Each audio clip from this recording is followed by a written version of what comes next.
Welcome back. This morning we're going to be doing an oil change on a 2016 Ford Explorer with a V6. For those of you that have never done an oil change before or just plain don't know how, watch the video, and next time your vehicle's up for an oil change you can save a little bit of money by doing it yourself. Matter of fact, you might even build yourself a little bit of pride and confidence. Stand by. Before we get started, we're going to go over a few things. First and foremost, before you change your oil, make sure you get your engine up to normal operating temperature. This helps get as much of the used old motor oil out of your engine as quickly as possible when you get ready to pull the drain plug. On these cars and smaller SUVs, it's good to have them up on ramps like I've got here. And of course, when you do that, you need to put the transmission in park and put a wheel chock such as this behind at least one of the rear tires. Tools needed: you're going to need a bucket to catch the used motor oil. On this particular vehicle, you'll need a 15mm socket, a ratchet, I have an extension just in case, and an oil filter wrench. If you don't have an oil filter wrench, I've actually been able to use a glove and be lucky enough to twist the filter off. If not, some people you can stab it with a screwdriver and use the screwdriver for leverage and twist it off. Of course, that's a little bit messier. And of course, you're going to need new oil and an oil filter. And it don't hurt to have some shop rags or towels laying around. I'm also going to take it a step further. I'm going to have a piece of cardboard laying underneath the engine. And that way, when I get ready to drain everything, any excess that might splash or drip out, hopefully hit the cardboard, not the driveway. Saves a little bit of time on cleanup. All right, we're situated under the front of the Explorer, and we're going to do a quick little walk around. Again, the engine's going to be, or should be, at normal operating temperature. So your exhaust pipe, like right here, catalytic converter and all that, all down that run will be hot. Engine components will be hot. The oil will be hot, so be careful. So right here is your oil filter. That'll be one of the things we pull loose, that white cylindrical object. And if we come around the back side of the oil pan, you'll see the oil drain plug right here. What I do is I usually pull it first, let it start draining, and then I'll work on the oil filter. So again, let's get started. We're gonna get that oil plug loose. It's a 15mm. I have loosened it already.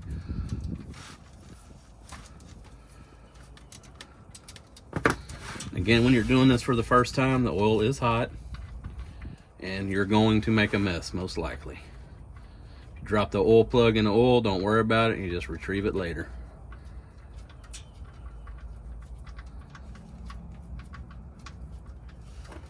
There we go. Black Gold Texas Tea right there. All right. Anyway, what I do is I just set the plug down on my cardboard. I'm going to come back before I reinstall that plug. I'm actually going to wipe it down, clean it up. I'm going to inspect it for metal shavings or whatnot. Make sure that we do not have any bearings or timing chains or any other internal engine components starting to break down or tear apart. If you notice metal shavings or anything shiny on the end of that oil plug or floating in the oil, you may have a bigger problem, and it might be something you might take to your mechanic.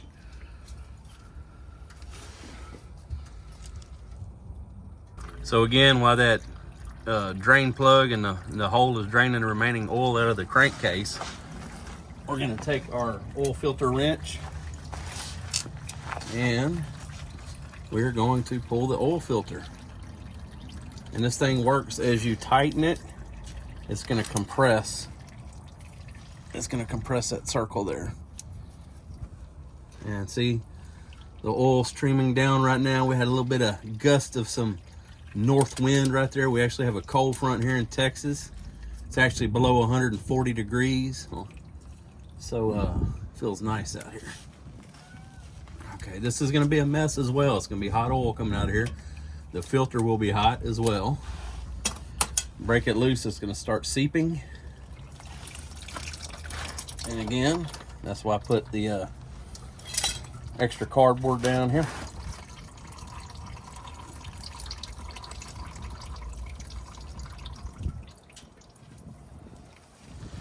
and let as much of that seep out as I can. Okay, I'm gonna let that drain for a minute and then we'll pull it loose. Okay, that's drained for a little bit. We're gonna go ahead and pull it loose the rest of the way. Unscrew it and get ready, because it's gonna have a little bit of weight in it because it is filled with oil still. So it's not as light as it is when it's brand new. So I just kind of turn it upside down, drain as much as I can out for just a few seconds, maybe a minute. After that, I'm gonna set it down on a piece of cardboard and it will be disposed of properly. I believe in my area, AutoZone, Hilo, or O'Reilly, a few places like that take used motor oil and used filters. Okay, we've got the filter off. The crankcase oil pan is still draining. So what I always like to do is, again, I want to show you something real quick. This is the bottom of the oil filter.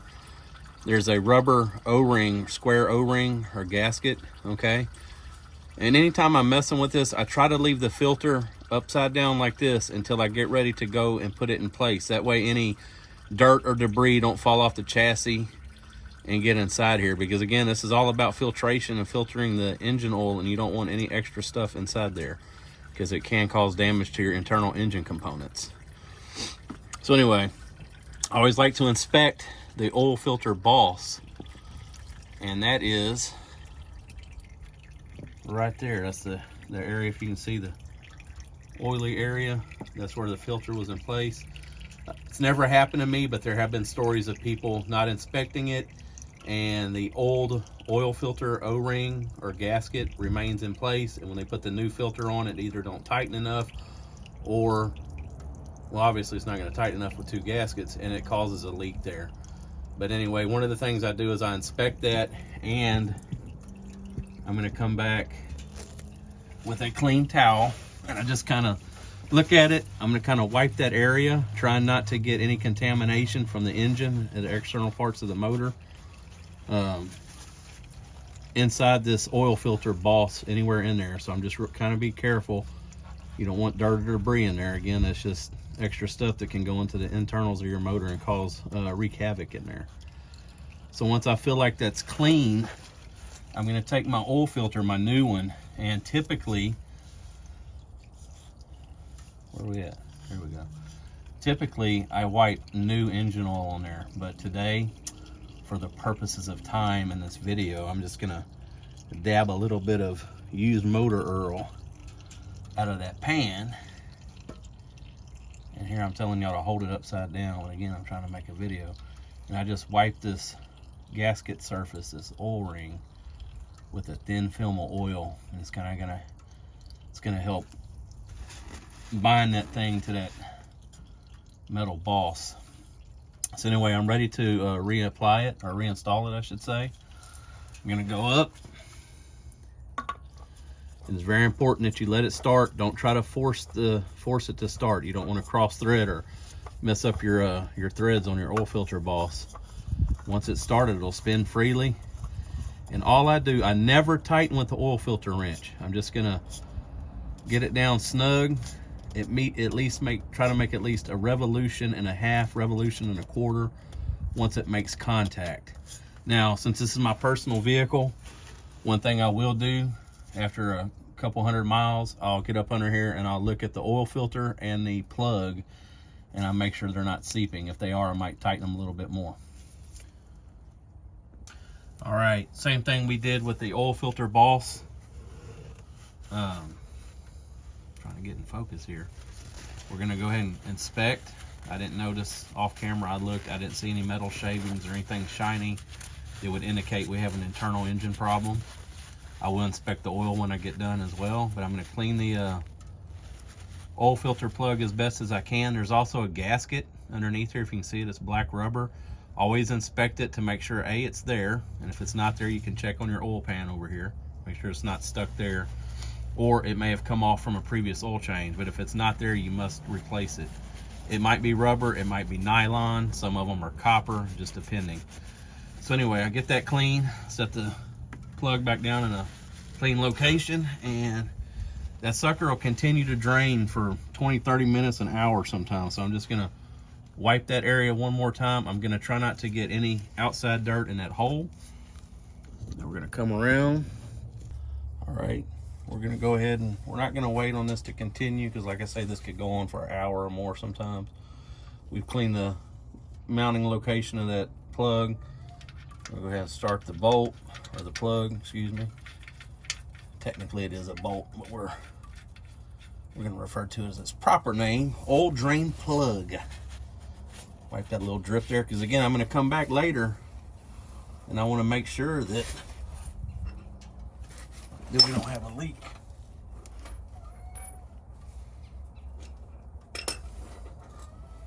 All right, and we're gonna take this, and we're not gonna tighten this like we're freaking Incredible Hulk. We're gonna put a little bit of snug on it.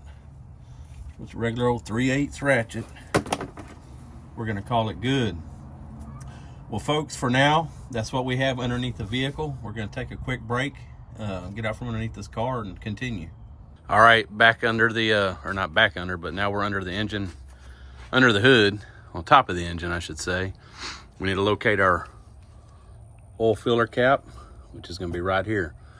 Again, this is on a, what is it? I think a 3.5 liter V6 right there.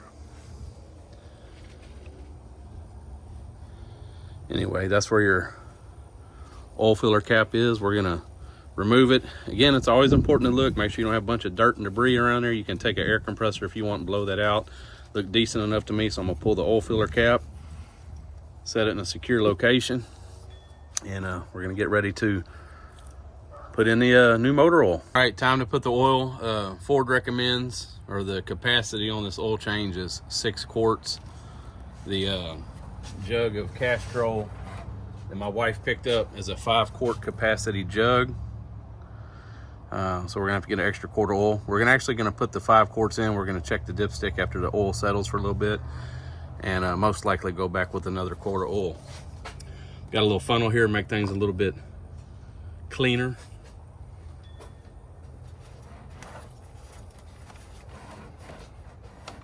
On this oil change situation, you know, a lot of people don't change the oil because they say it really don't save you any money, which a lot of times it don't save a whole lot. I do it for the satisfaction, and you can, if you shop around, you can get oil change specials like at various various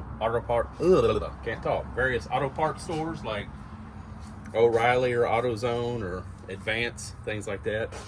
And you can, a lot of times, actually get a pretty decent deal on a jug of oil like this and a filter for 25, 30 bucks. You know, I don't know how much it costs at an oil change shop. Last time I've looked at it, it's probably 50 to 60 bucks. So, you know, you can save some money. So let's see if we can do this. Always try to pour from the side, or have the jug laying on its side like this, and just go slow.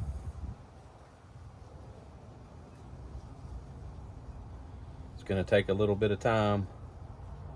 I'm going to pause the video and finish doing this part.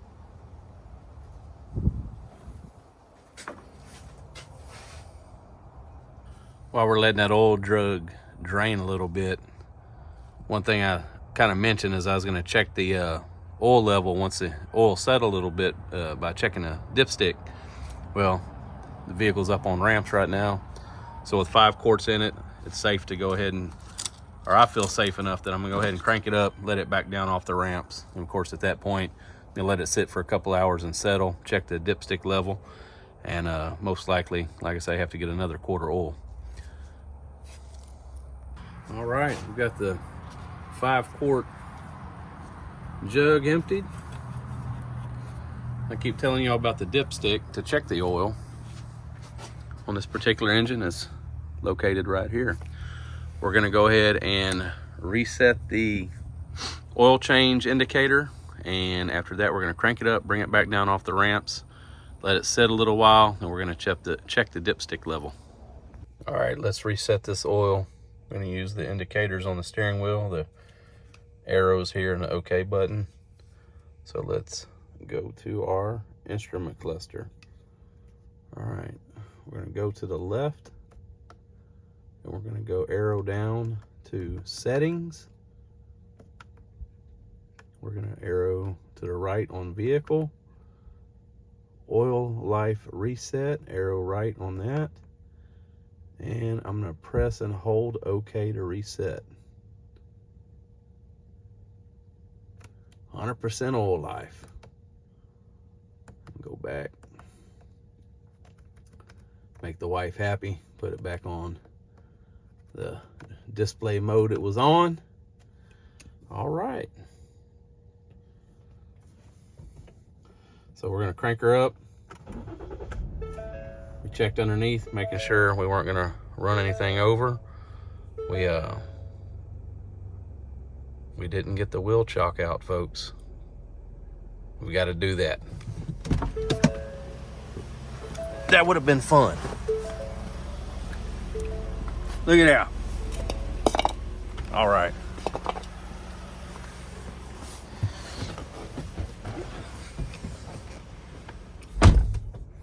Park and brake off. Ease down the ramp. There we go. All right. See there? If we didn't have cardboard, we'd have made a mess. All right. You can really tell in sunlight, or if you take a flashlight, you can look for little metal shavings or particles or whatnot. This oil just looks like black gold, nothing in it. So looks good to me. All right, let's grab this dipstick out. We're gonna check it. I always like to twist it a couple times back and forth before I pull it out. Come up. All right, we're gonna wipe it. Because when the motor's running, that crankcase or the crankshaft and the rods and everything tend to sling oil everywhere. So we're gonna clean it, put it back in, make sure you insert it all the way in, and pull out. Okay. All right, as we can see here, I don't know if you can see that, we're about halfway up the hash marks. So we are right at a quart low because it's a 6-quart system, and that jug was a little over 5 quarts. So to finish this oil change, I'm gonna go back to AutoZone or O'Reilly, wherever, pick up another quart of oil, and that'll be it. And oil change is complete. Thanks for watching Texas Patriot Off-Road and Outdoors.